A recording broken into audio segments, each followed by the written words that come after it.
Hey, rugby fans. If you're like me, you've probably been scratching your head a bit lately, wondering what in the world is going on with Wales. Yeah.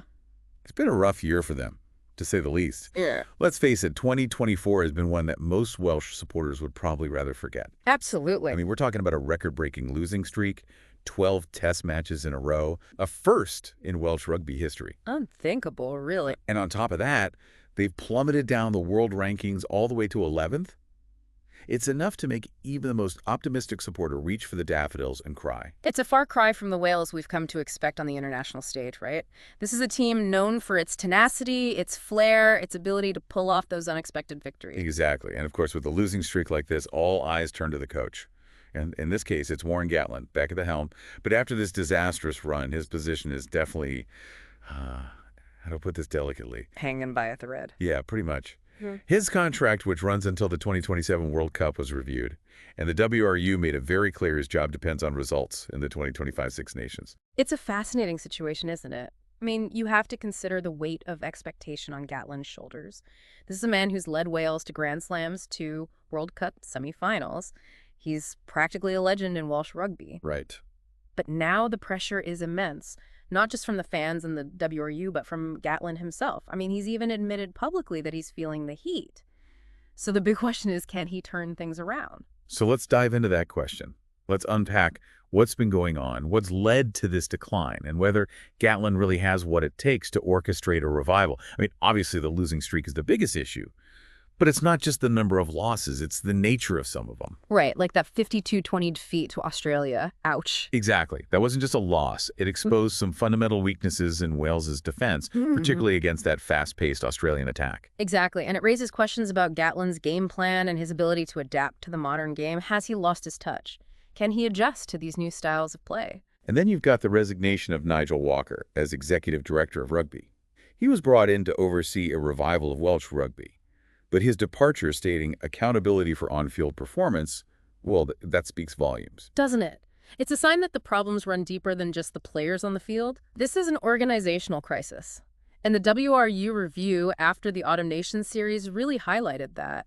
They specifically pointed to a need for a change in mindset, mentality, and culture. So it's not just about tactics and skills, it's about a fundamental shift to the team's attitude and approach. Exactly. They're talking about bringing in mental skills coaches and support staff to try and foster a winning mentality. But that begs the question, can you really change a team's culture overnight? Especially when they haven't tasted victory since October of 2023. That's a long time to go without a win. It must be taking a toll on the players' confidence. Absolutely. And remember, this isn't just any team, this is Wales. They have a proud rugby heritage. To see them languishing in 11th place in the world rankings is almost unthinkable. It's heartbreaking for the fans. I'm sure Gatland has been saying all the right things, talking about working incredibly hard and focusing on competitiveness, success, and winning. But are those just empty words at this point? Well, the 2025 Six Nations will be the real test. Can Gatland get this team to buy into his vision? Can he instill that belief and that hunger that seems to be missing?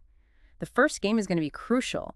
A strong start could be the spark they need to turn things around.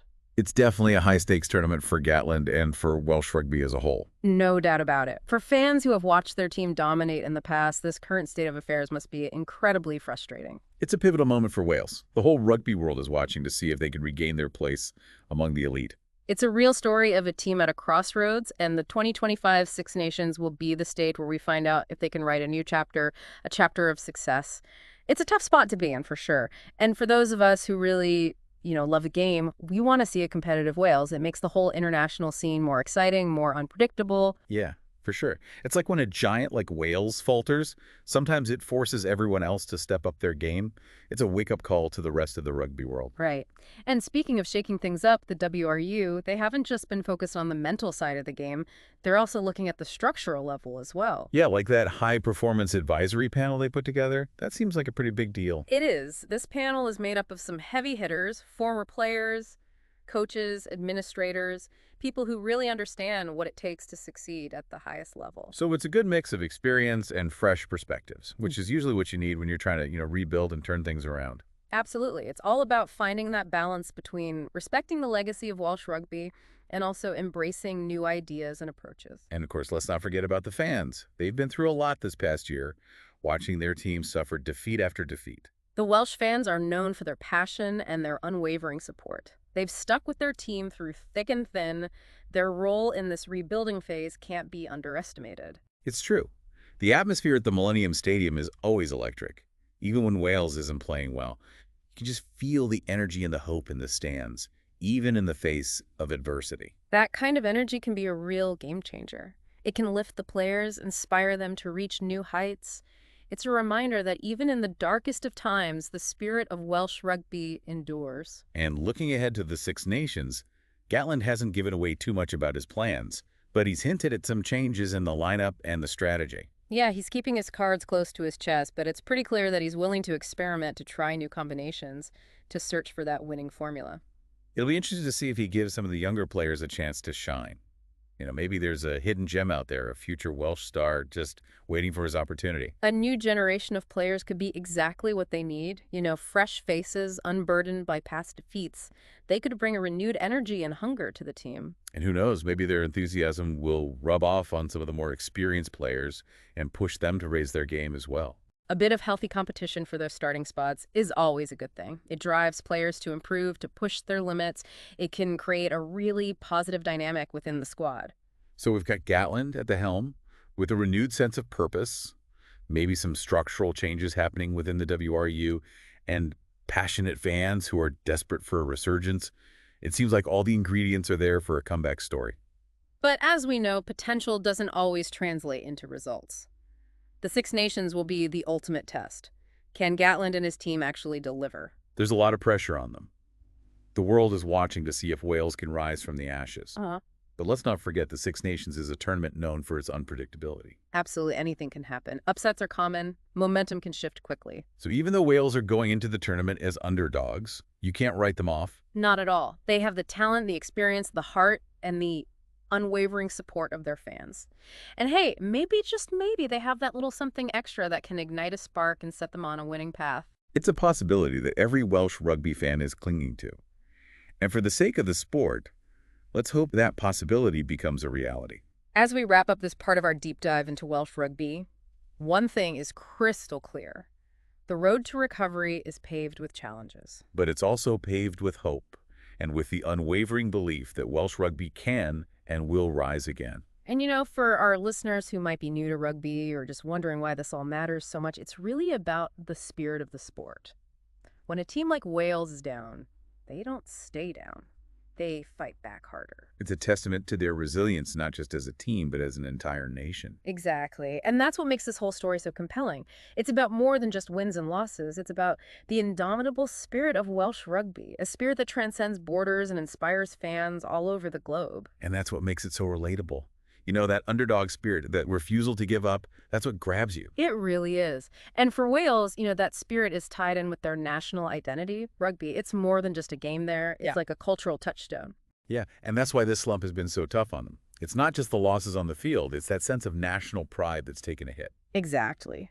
So the 2025 Six Nations, it's a chance for Wales to kind of reclaim their place on the world stage, to show everyone that they're still a force to be reckoned with.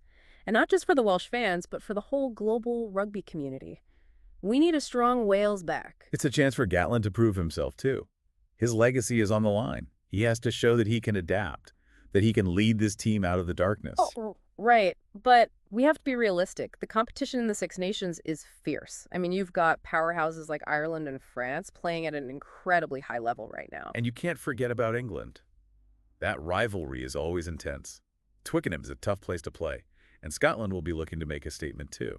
Every match is going to be a battle, a real test of Wales' resolve and their ability to execute under pressure. Gatland needs to find the right balance between, his experience and a fresh approach. It'll be interesting to see how he uses his veteran players like Alun Wyn-Jones, if he's still in the mix, and blends them with some of that new exciting talent.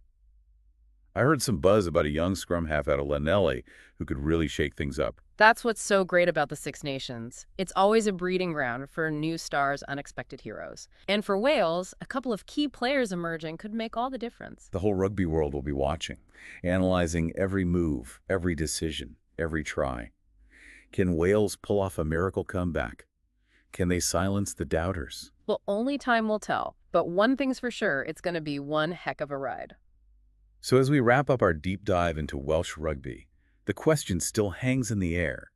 Can they rediscover that magic that made them such a dominant force? Can they find their way back to the top of the rugby world? We'll be here for the journey, analyzing the tactics, breaking down the matches, celebrating everything that makes the sport so great. So join us as we witness the next chapter in this amazing story of Welsh rugby unfold. It's a story that's far from over, and we can't wait to see what happens next.